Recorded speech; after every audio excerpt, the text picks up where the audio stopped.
குழகு முகம் அது குழந்தை முகம், தன்னை கும்பிடுவோரை காக்கும் முகம். இந்த பாடலை எழுதியவர் சாட்சா இங்கே நமக்கெல்லாம் அருளாசி வழங்கி கொண்டிருக்கக்கூடிய டி.ஏ. பவானி சங்கர் ஐயா அவர்கள்.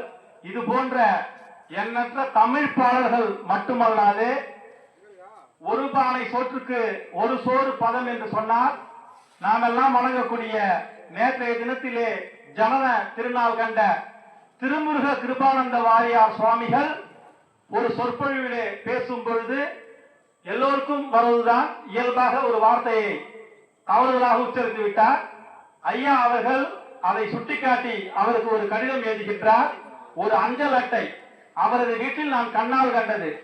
ஐயா, நீங்கள் கூறியதுதான் சரி அப்படின்னு சொல்லிட்டு, உங்கள் தமிழ் தலைத்து வாழ்கன்னு அன்பன் திருமுருக கிருபானந்த வாரி அப்படின்னு 64வது நாயமாக போட்டப்படக்கூடிய திருமுருக கிருபானந்த வாரியாரே தனது கைப்பட இவருக்கு கடிதம் எழுதியுள்ளார் என்றால் இவரது பெருமை சொல்லால் என்னால் கூற இயலாது. இப்படிப்பட்ட புண்ணியமான இடத்திற்கு தவச்சீலர்களும் இவரை பற்றி பெருமைகளை நாம் அடுக்கிக் கொண்டே செல்லலாம்.